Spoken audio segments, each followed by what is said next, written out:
Hola, hoy día vamos a conversar con una de las personas más importantes, diría yo, en el mundo de la conciencia empresarial. Es uno de los fundadores del movimiento Capitalismo Conciente. Se llama Raj Sisodia, ha escrito más de una decena de libros en el tema, es un speaker internacional, es lo que sabe y lo que ha empujado a este movimiento es extraordinario, así que te invito a conectarte a esta conversación.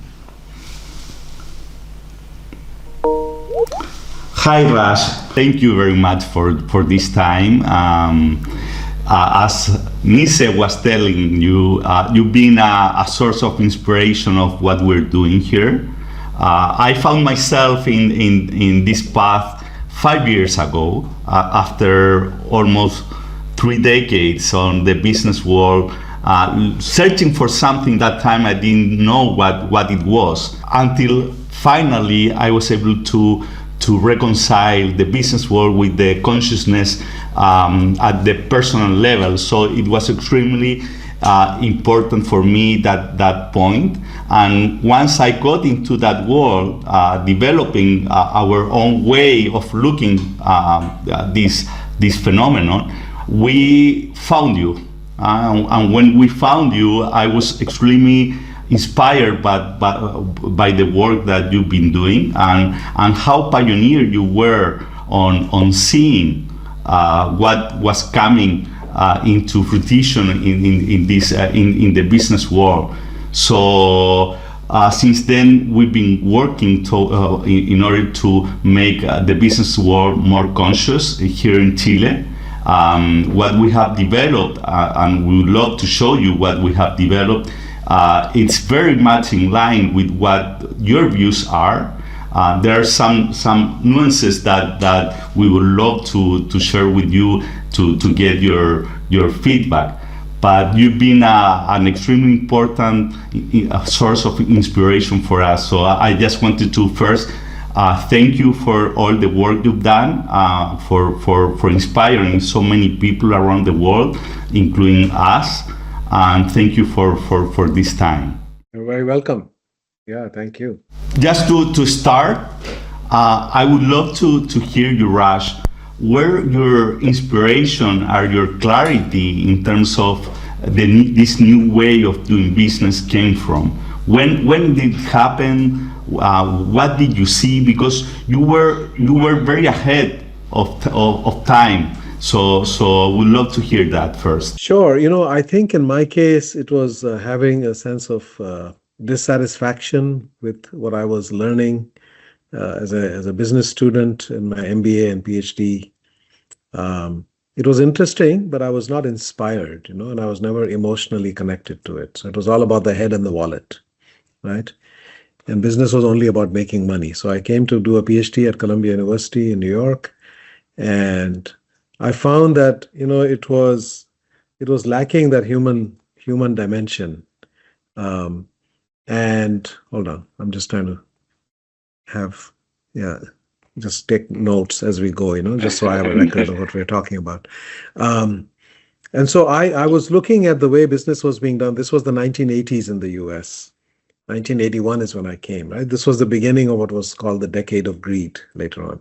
This is Ronald Reagan. This is Jack Welch, right? This is the movie Wall Street. The speech, greed is good and greed makes the world go round. And I was a very idealistic young person. And I wanted the world to be a certain way, right? And I said, why do we have to use people and abuse people in some way? I could see the negative impacts of the way business was being done on employees. But my PhD was in marketing. So I was looking at customers and how much we were spending on marketing in the US.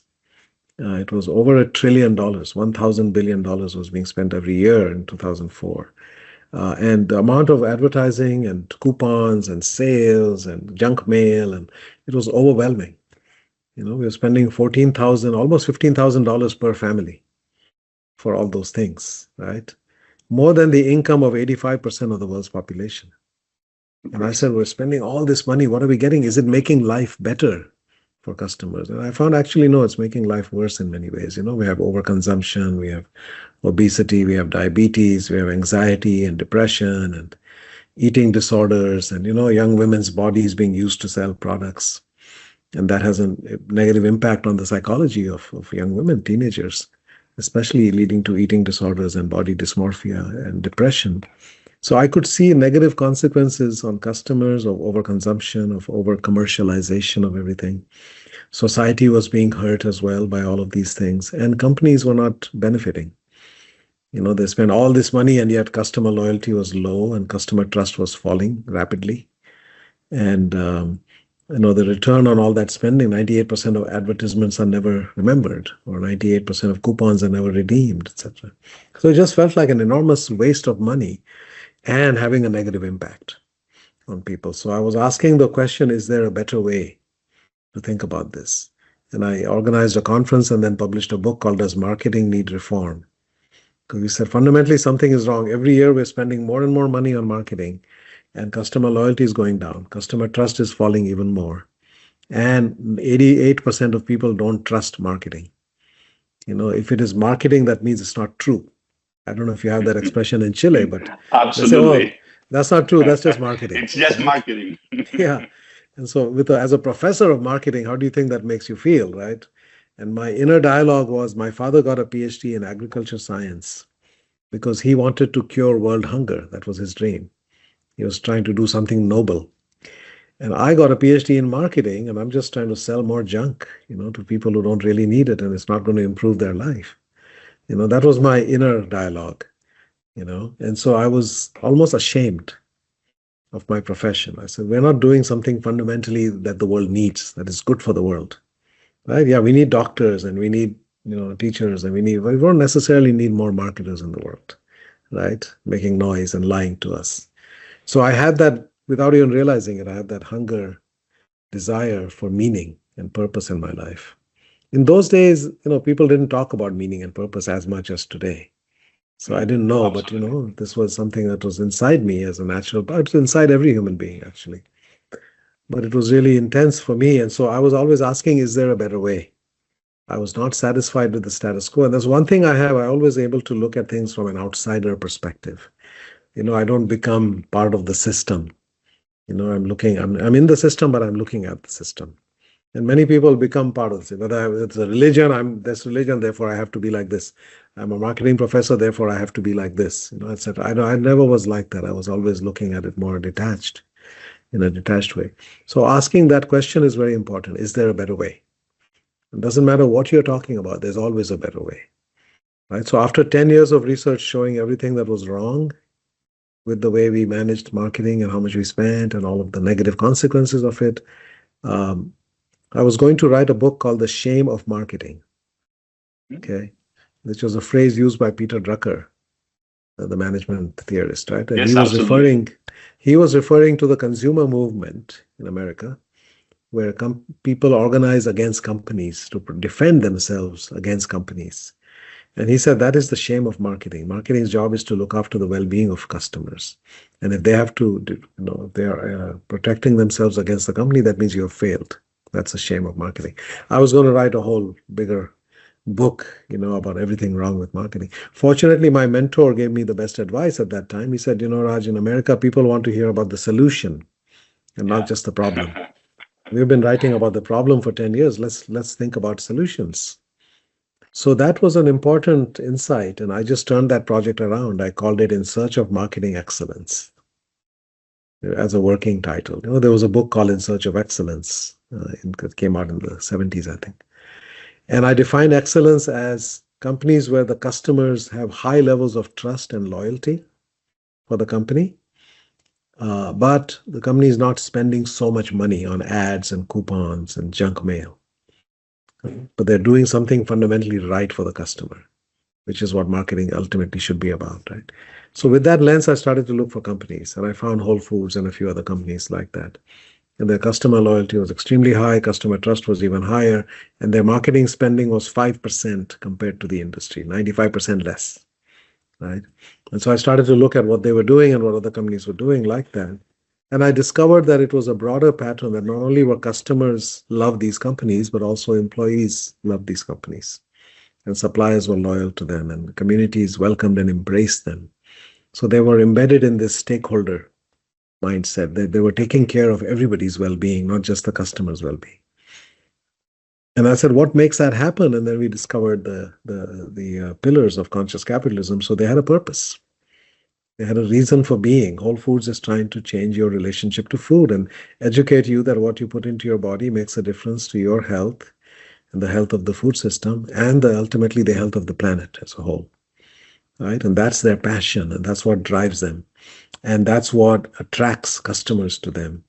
And that's what attracts employees to them. And that's what attracts investors to them. It becomes like a magnet that is attracting the right customers and the right employees and the right suppliers and the right investors.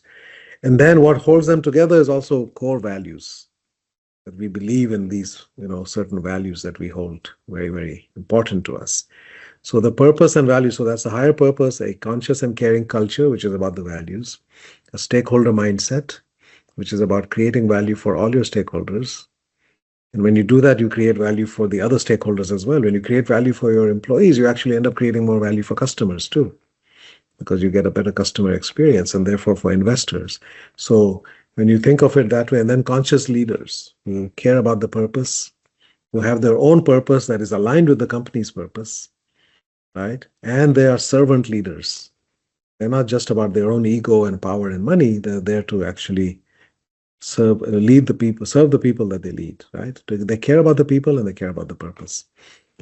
So that became those became the pillars of conscious capitalism. And that book came out as Firms of Endearment. Well, how 2007, I think, right? Exactly. Wow, that's great, Alex. It's impressive.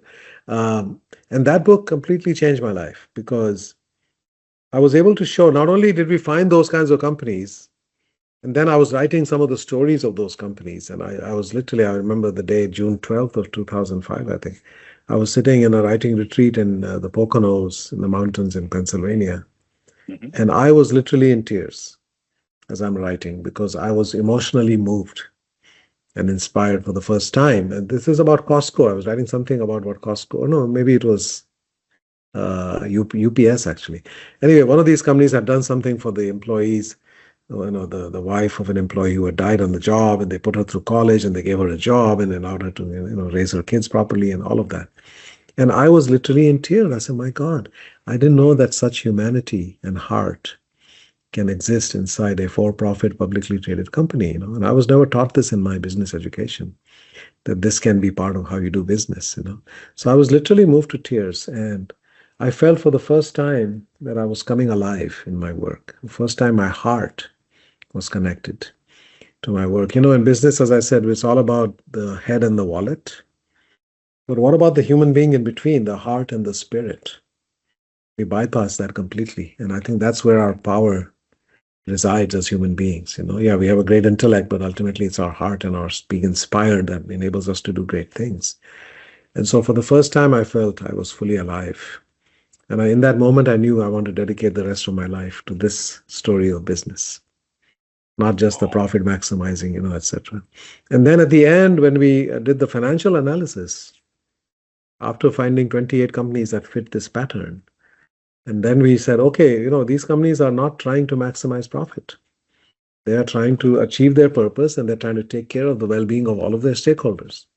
And that includes investors, but that's not the only focus. And therefore, maybe these companies are not generating super returns, but maybe good returns, right? Because they're paying their people double. In some cases, like Costco was paying double of Walmart. They're providing much better benefits. They're investing in their customer experience. They're paying their suppliers well. They're investing in their local communities. They're investing in the environment. They're even paying taxes at a much higher rate, 34% on average. So maybe there's less left over for investors, because investors get paid last. And what we found, actually, as you're familiar with the research, it was 9-1 over the market over 10 years in that original book. In 2014, we did a second edition with more companies, more data, and it was almost 8-1 over 20 years outperformance, right? So this was a surprise to us, because we said, how is that possible? And then we've learned over time how that happens, right? Customer loyalty, employee engagement, lower administrative costs, lower legal costs, all of those things. You spend much less on marketing, you spend much less on employee turnover and employee training and so forth. So there's another business model that is implied in this, and there's a business philosophy, and there's a it's rooted in love and care and trust. It's not just about using people, it's about taking care of people and putting people at the center and not profit at the center. And when you do that, people are ultimately what creates value. Right? People are the source. I say people are not a resource. Human beings are not a resource. We are the source. And you have to treat people like the source, right? Which means treat them with respect and dignity and empower them. And so, yeah, that became then an even more powerful message when we showed that the financial side of it was not a trade-off, that you can either be purpose-driven and good for people, etc., or you can be highly profitable. That's actually these two go together, and that the pathway to real profits, not false profits, the real profits, because many companies make fake profits. When your employees are burning out and having heart attacks that are 20% higher on Mondays, and your customers are getting obese and diabetic, and your suppliers are going out of business, and your communities are being devastated, and the planet is being destroyed, and you make money. Well, that's not real profit. That is a parasite. That is not a business. You're sucking value from other places to keep for yourself. A real business is creating value for all of those entities, right? And so this is real profits at a much higher level than the fake profits of many other companies. So that then became the basis for conscious capitalism. When I met John Mackey, he read the book and loved it and invited me to spend a day with him in Austin. And at the end of that, I shared my mind map for what I was calling the Institute for New Capitalism. So that was my dream. I said, I want to dedicate the rest of my life to this. And he looked at it, he said, that's exactly my vision, but I like the phrase conscious capitalism. So that's how we started. A few months later, we had a retreat at his ranch near Austin. I'm going there actually next week to his ranch. And we decided, let's try to launch this as a movement, So that's what we did in 2008. It's amazing to hear you. You know how much of your story resonates with my own. For me, the big difference is that it only happened when I turned 50 years old, when I finally came across to this new paradigm, in the sense that all my studies, I studied here engineering. I went to MIT, then I did my MBA there, then to Mackenzie. I did a number of things. I worked. I did M&A around the world.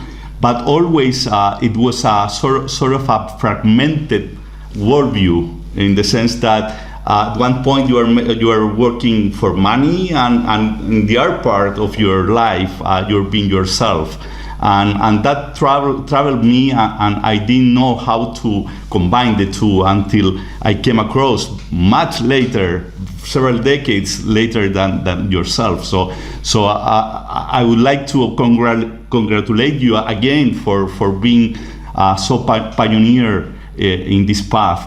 And I have so many questions for you. I'll try to be quick, but one thing I would love to hear you, Raj, is how has changed the way that particularly businessmen hear you from when you started and to this day. Has it changed much, and in what sense? Well, it is definitely changing. So I remember in 2007, the book came out in 7, and earlier that year, I was teaching a program for a group of Siemens executives, the German company, engineering company, Yes, in New Jersey, on one of my earlier books. And at lunch, one of them asked me, so what are you working on now? And I said, well, I'm very excited. I have a book coming out in a few months called Firms of Endearment, World-Class Companies Profit from Passion and Purpose. And this was a German man, right? And he said, oh, I would never read that.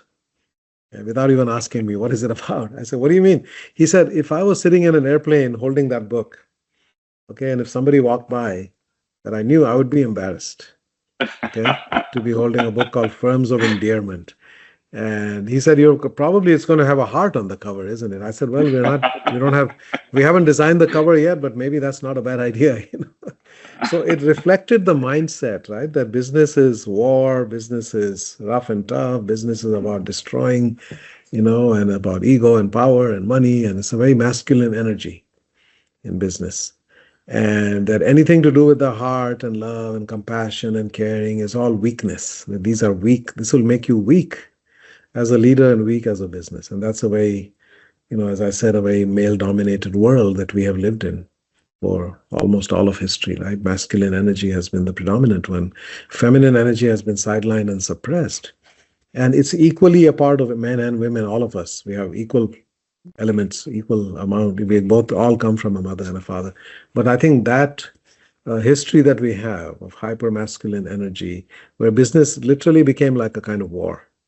All the language of business, strategy, tactics, operations, front lines, headquarters, targets and march, aiming for this and shooting for that. And all of these are military terms. They originated in the military. And we kind of adopted that mentality in business, that business is war by other means, right? Competitors are your enemies and employees are your soldiers and customers are the territory you're trying to capture and keep. Right? We talk about capturing market shares. Like, you're not capturing your customers, right? You're serving them. And so I think that mindset has taken root. But over time, we are living in the century, and right now we're going through a bit of a backlash, I would say, in the world. But I think the longer term trajectory is one towards more harmony and more elevation of the feminine. We look at the number of women in college now, since 1989, there have been more women than men in college. Now there are 60% of college graduates in the US coming out every year. More women are now rising into positions of power, and more men have to be comfortable expressing compassion and love and caring. That's part of the wholeness. I wrote a book called Shakti Leadership, which is about this, right? So there is a trend, Lynn Twist says this is Sophia's century. That this is the century when the feminine finally is elevated to an equal status as the masculine, because the bird of humanity has been flying for thousands of years with the feminine wing tied up, and having only one wing, right? And it has to become aggressive and almost violent to keep us afloat. But now we can unleash the feminine wing, and that's going to allow the bird of humanity to soar higher and fly and fly further. So I believe that is the long-term trend. So over time, we have seen more and more acceptance. There's a hunger out there. People are suffering. People in this world of business, people are burning out. Heart attacks are 20% higher on Mondays. 120,000 Americans die from stress connected to work. 600,000 Chinese die from too much work every year. I mean, the world of business has become a place of suffering for many people, right? And and destroying our future as well at the same time. So more and more people are waking up to that reality of what we have done. We have made a tremendous amount of progress. Capitalism is the best idea we've ever had as human beings, but we haven't been conscious about how to do it, and therefore we have had all of these negative so-called side effects, which are now threatening to destroy the whole system. Right? It's like a cancer in a way. It's become cancerous, the way that we have dealt with it. Any system in which you favor one part of the system becomes cancerous, right? If one part of your body starts to grow on its own without the functioning of the whole, then that's cancer. That's a tumor. So in a way, we've created that. So over time, I think we found more and more acceptance, more and more understanding that we need a different way. We need a better way. We need a different story. The way we are doing it is not going to work, right? We need new answers to why do we exist and who are we and how do we operate and all of that. And so I think there's been rising acceptance now in the last 3-4 years. I think we are living through a resistance phase. I liken it to Star Wars. If you're familiar with Star Wars, episode 1 was The Force Awakens, the awakening of consciousness. I think globally, we mark 1989 as a turning point when the Berlin Wall came down, when the Exxon Valdez oil spill happened, when the internet, World Wide Web was invented that year. It was a new chapter in human history. There were more women, cumulative college graduates in 89, starting that year than men, etc. There are many things that happened that year. There was this mass awakening of consciousness. Apartheid ended right after that, right? Many other things happened. Gay people got rights, etc. So we've been through that 30-40 year period. But now, episode 2 is The Empire Strikes Back. Okay, the empire is the male-dominated patriarchal power structures that exist in most countries in the world. And now they are seeing this as a threat, that they're losing relative power and privilege. So I think there's a lot of this false nostalgia of going back to a past that was golden, that actually was never there. There was no golden past to go back to. Don't you think that it could be also that some of these changes that they were captured by the marketing, right? It became a little bit shallow in a number of companies and then we use marketing to show that we are in that path. Don't you think that part of this? Yeah, so there's greenwashing, there's consciousness washing, there's purpose washing, right? All of these things where people claim to be what they are not, and that creates more cynicism over time, right? Because when people see you say something but you don't live up to that, you become even more cynical. So then you discard the baby with the bathwater. You say, well, none of this matters, right? Purpose doesn't matter because some people are abusing it. There's a quote from a Harvard professor named Theodore Levitt. You may remember from your MBA days. There was a classic article called Marketing Myopia that you may have read in your marketing course. But anyway, he wrote that, but he was a well-known professor at Harvard Business School. And he said an idea is not responsible for the people who believe in it. Okay? Anybody can take an idea and distort it or take it too far, go extreme. Right, so this whole critique of woke and this and that. I mean, anybody can take an idea and make it too much, right? To the extreme level. Anything positive can become a negative if you go too far with it, right? And so I think in some cases it is greenwashing or negative, so hypocrisy. Other cases it's taking that idea too far. Right? So I think we have to balance consciousness. Consciousness means, yes, we understand the value of that idea and implementing it in the right way, but not going overboard. Because then you run into the downside of that. Exactly. It's like if I say that we are missing feminine energy, and now therefore we want to only have feminine energy, get rid of all masculine energy. Well, that's not good either, right? We need a harmonious integration of the two, right? So likewise, we need to have, yes, purpose, but we can't forget about profit, right? We need to have all of these things that we're talking about. We also need to balance them with it's like a polarity. These are things that go together. Many of these are complementary things, So yeah, I think those are some of the factors.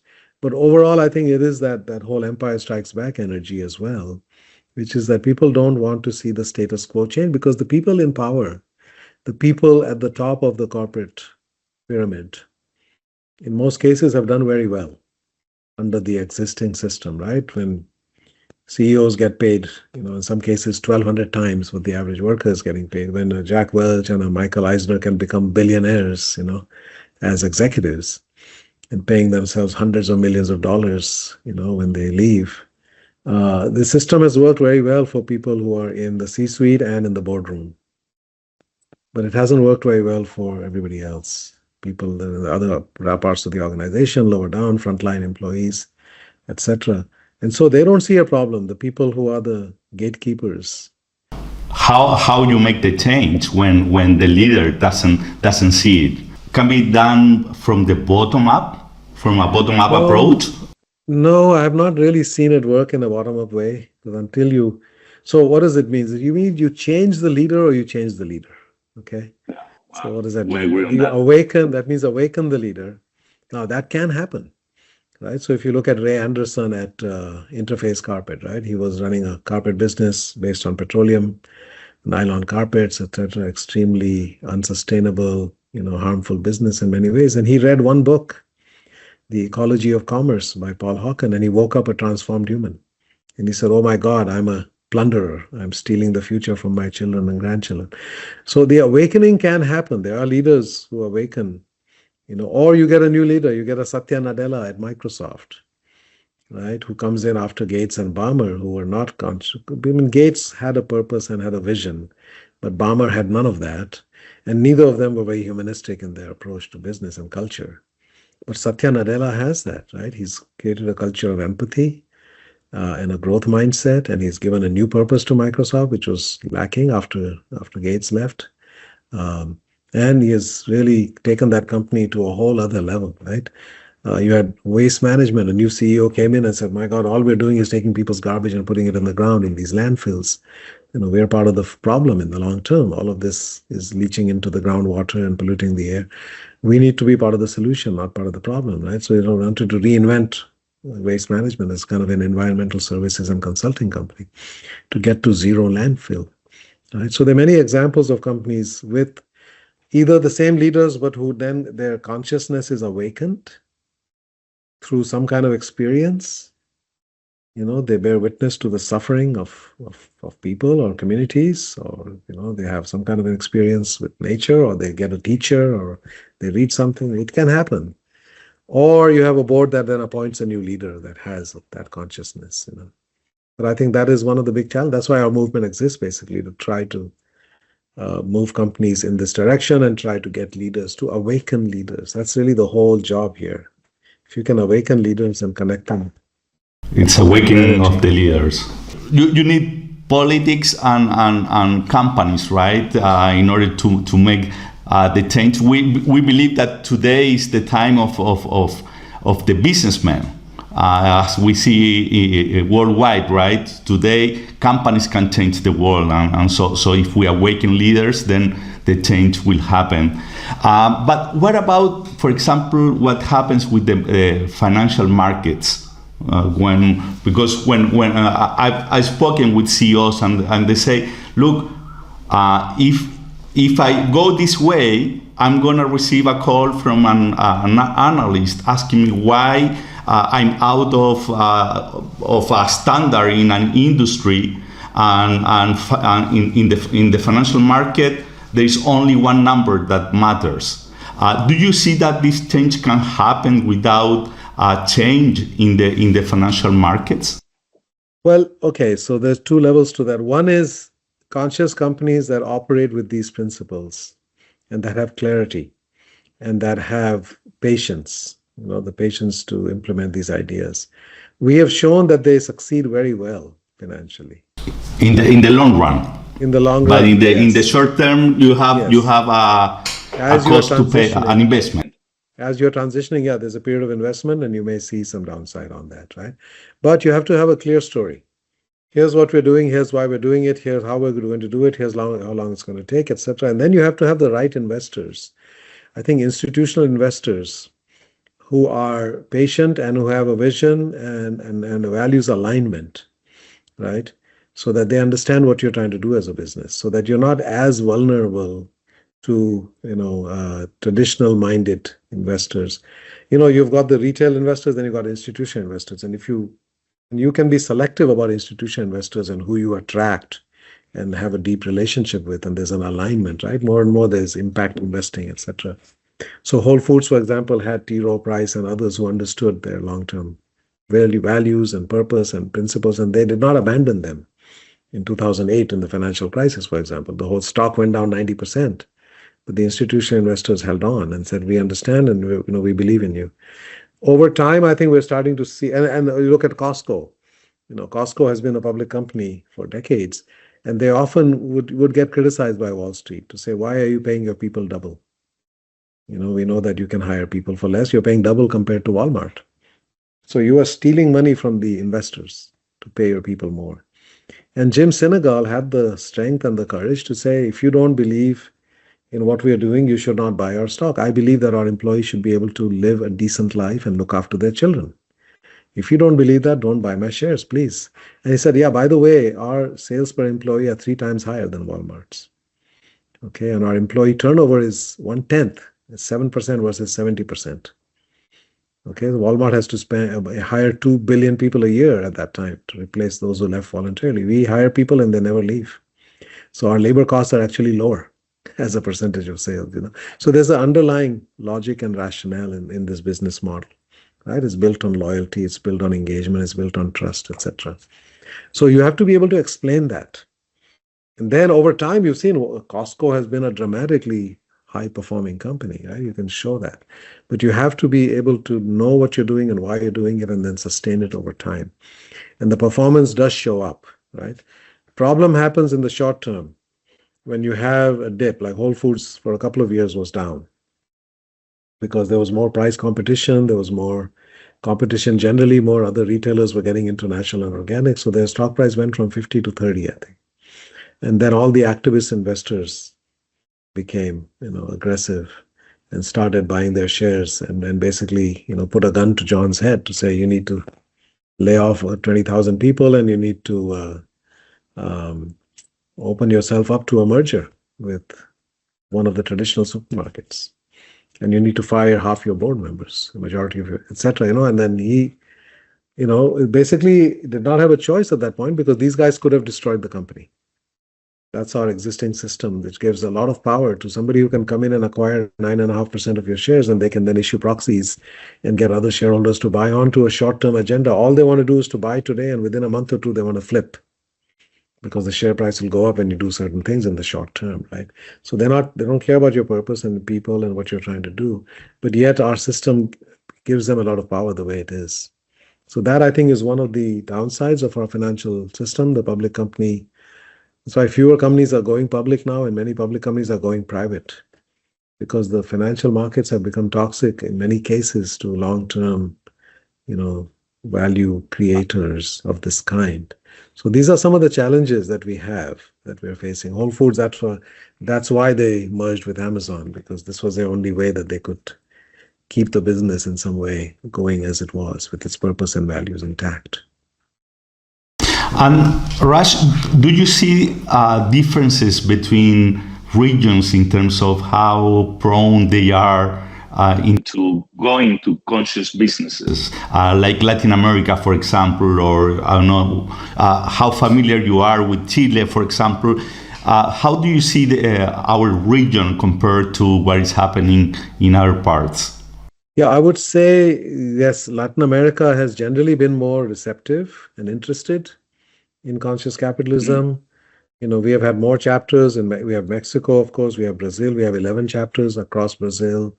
We have had a presence in Panama. We're starting Costa Rica. We've got Colombia, a lot of interest in Colombia. Chile, we've had a chapter in the past. I'm not sure what the status is currently. Ecuador, Peru, etc. So Spain and Portugal, if you think about them also as somewhat Latin cultures. So there is an interest and more connection, and I've tried to understand why that is. And I believe that there's more of a heart-based way of living and being, in this part of the world. The Latin temperament, is more emotional, more rooted in the heart. And maybe there's a stronger mother energy there, even though it's very macho and male-dominated as well. But there's a reverence, I think, for the mother. And this one of the insights that I had 5 years ago when I worked with a coach for the first time. And I told her the story of my life and my work. And you don't know the personal side of it, which I've written about in my memoir called Awaken.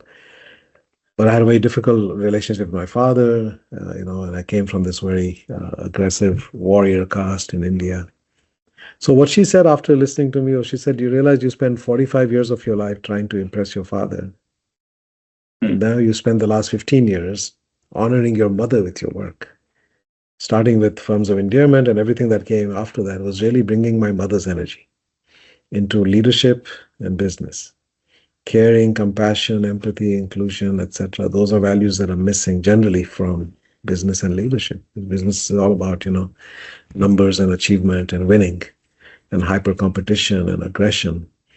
And that, in many ways, my journey of conscious capitalism has been to bring that needed mother energy, feminine energy into this world. And you're from the region, so you would know better, but it seems to me that there's more receptivity to these things in Latin America compared to, let's say, the Anglo-Saxon world, which is more head and that is dominated by that, right? I don't know. Does that make sense? I'm just trying to understand why. It's very interesting. I'm not sure. Chile, particularly, I think, is not an easy place in the sense that we are very connected to, if you will, the neoliberalism mindset. So it's putting the heart into the business is not something that we see very often. Yeah, I think Chile is a bit of an outlier in South America, starting with the Pinochet regime and then the Chicago Boys and the whole I visited Chile a couple of times early on. I was trying to write an article about Chile. Well, I hope you're gonna be visiting soon. We'll talk about it later. No, I came, my first trip was, so I had written an article for the Harvard Business Review about Singapore. And it's called Singapore Invests in the Nation Corporation. It's a country run like a company in some way, And then the angle on Chile was about re-engineering a country, because basically you took this somewhat socialist, system that was in place before, and then it completely, was probably the most free market system in the world, right, in the late 70s and beyond. And you saw the economic growth rate and all of those things, increase. So it was kind of re-engineering the whole thing, So I spent quite a bit of time there. The article did not get published, but I did learn a lot. And then we had our conscious capitalism chapter get established there as well. If anything goes too far in one direction, it needs to be balanced, right? So I think Chile may have gone very far. And that's why we think that there is a huge opportunity in Chile, that once it cracks open, it could take the lead in even in Latin America. That's my personal view, that we have a huge opportunity if we go one step further, but we need to crack the system in a way in order to do that. We need some people that awaken. Be awakened by what we're talking. Yeah, there is a strong sort of the Catholic social doctrine, the entity called UNIAPAC, which is basically business leaders who are Catholics, and they're trying to bring in, the Pope's teachings and the Catholic Church's teaching into business and leadership. So I've been with that group a couple of times. I was at the Vatican once with them, and also in Portugal, they had their annual conference. So I think there's an alignment between conscious capitalism and certain faith-based systems like UNIAPAC and like His Way at Work, which is about Jesus, etc. So I think, there are different strands of energy that can tap into in the Latin world. And you also, you are the caretakers also of the ecology, right? There's Mother Earth.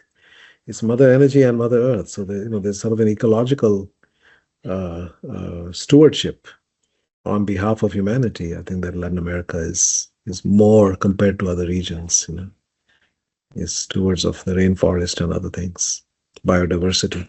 And the other thing, one question for you is that we in the Observatory, one of the things that we do is to observe, to look at the new generations. Okay, we study the new generations because what we are seeing is that, particularly in the last 15 years, the new generations, given that they found themselves with internet at the beginning, technology in a broader sense, they gained a lot of power. And for the first time in history, the new generations are installing their beliefs while they're young. That's something that never happened before. If you in the whole history, when a new generation came in with new ideas, with new beliefs, they would face the older generation and they would say, you're too young. Once you grow older, let's talk. But now the new generations are demanding new things, and some of the beliefs that are behind conscious capitalism is what we believe that the new generations are looking for. So one of the main reasons why we're getting calls from companies is not because they want to move into a more conscious environment, it's because they are not being able to retain the young talent. So do you see that there's a particular opportunity now because of this? Oh, absolutely. Yeah. This is always something that has appealed to younger people more. Because, we are living at a time when the younger generation is more purpose-driven than ever before. In our time, in my generation, people had a midlife crisis when they were 40 years old, and then they thought about purpose. That's kind of what happened to me as well. The midlife crisis typically happens 38 to 43.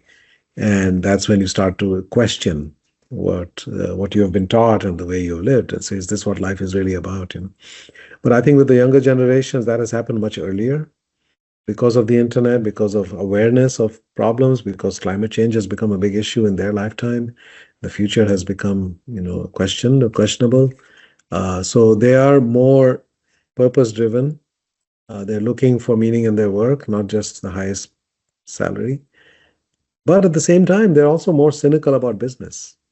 In the US, we've got a young generation that thinks socialism would be better than capitalism because, they've grown up with seeing the downside of capitalism, especially on the environment, but also income inequality has risen and so forth. And so that's a challenge we have. We have idealistic young people who are cynical about capitalism. So we have to make business something that is inspiring, because they see business as selfish and greedy and evil. Okay, and they see nonprofits as noble and virtuous and good, and they want to be part of the nonprofit world. But that's not going to solve our problems. What will solve our problems is businesses, right? Awakening to higher consciousness and operating with purpose and values and so forth. So I think that's our challenge and opportunity, is to excite young people about the potential that business has to solve the world's problems. But we have to overcome the cynicism that they have, or the skepticism about business, and tap into their idea. What I have found, I teach sometimes young people, high school graduates, etc., high school seniors, about conscious capitalism. And when I ask them, how many of you plan to go into business? Almost zero hands go up. So these are all idealistic young people, and they want to change the world and heal the world. And I say, well, what are you going to do? I say, we want to join a nonprofit, or we're going to start our own nonprofit to deal with the water or food or climate or all these issues. And I say to them, can you try to solve the same problem as a business? Because you will be scalable and sustainable, unlike a nonprofit typically runs out of money at some point, right?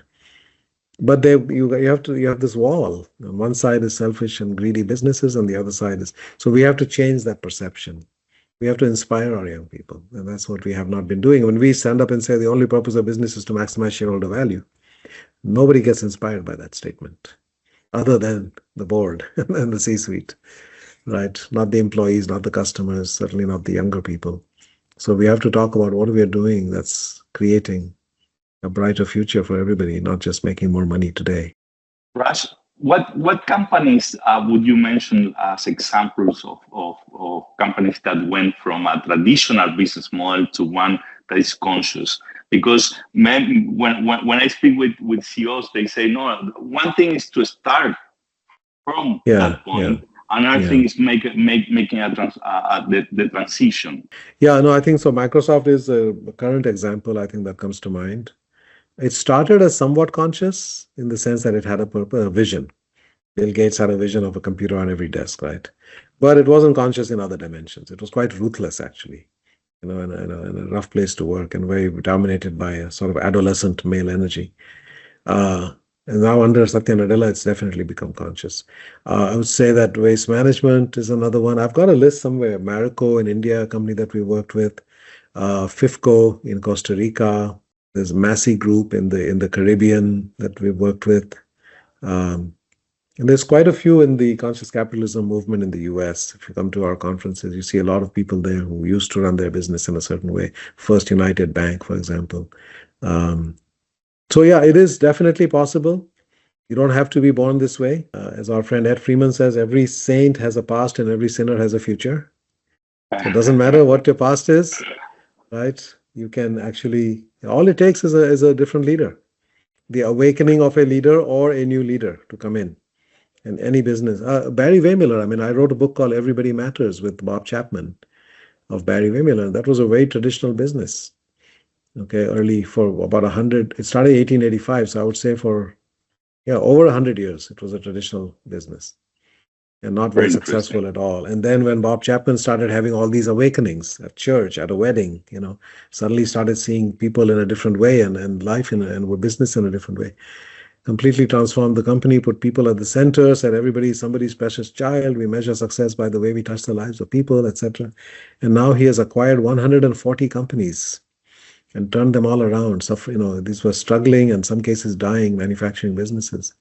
And now he's been growing compounded at 12% a year for like 20 years in the share price of the company, and gone from $18 million in revenue to $3.6 billion. and while not just making money, but actually dramatically changing people's lives, So, Raj, in that sense, how do you measure the progress in this path? Because we're used to just see numbers, right? From the how do you measure it? How the board knows that we're moving forward? well, you can create a kind of balanced scorecard, looking at all the stakeholders, looking at your key purpose indicators, not just your key performance indicators, right? And then the well-being of your suppliers, customers, employees, communities, environment, etc. You can track them. It's not that hard. We have assessments that we use to look at each of the pillars and then the overall score. And you can look at, if you do that periodically, you can see how we're doing on purpose, how we're doing on each of our stakeholders, on our culture, and on the kind of leadership that we promote and develop in our company. So we have assessments that are in my Conscious Capitalism Field Guide, and we have an evolved version of those that we use right now in our programs. We do programs in Mexico called Journey to Conscious Capitalism, 2-day programs. I think we've taken about 80 companies through that in the last 2 or 3 years. So all of those companies are on the journey to becoming more conscious. And we have some consulting support that we provide as well from our center, Conscious Enterprise Center, that we have. So. What would be your best advice in order to awaken a leader? How do you help a leader to be awakened?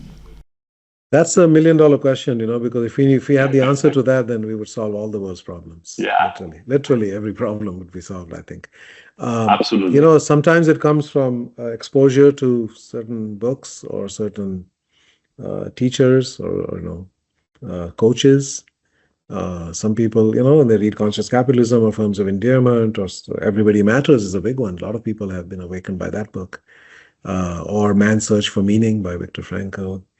Otherwise, it can be experiences, what we call disequilibrating experiences. Something that takes you out of your comfort zone. So when people visit, for example, a favela or a slum, or they go into nature, right, and have a deep exposure to nature. Going to the Amazon rainforest, for example, with the Pachamama Alliance, which is what I did some years ago.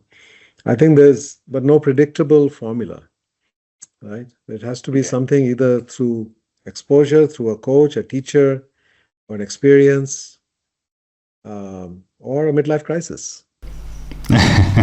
Raj, you have another meeting, so I just wanted to finish up saying thank you for the work you're doing. I wish you all the health, all the good deeds for you to be successful in this path, and hopefully we will add a grain of salt to the work you're doing, and I hope to see you down here in Chile soon. Okay, great. Well, nice to meet you, Alexis, and Nise as well. Thank you. Okay, Thank you. Bye-bye.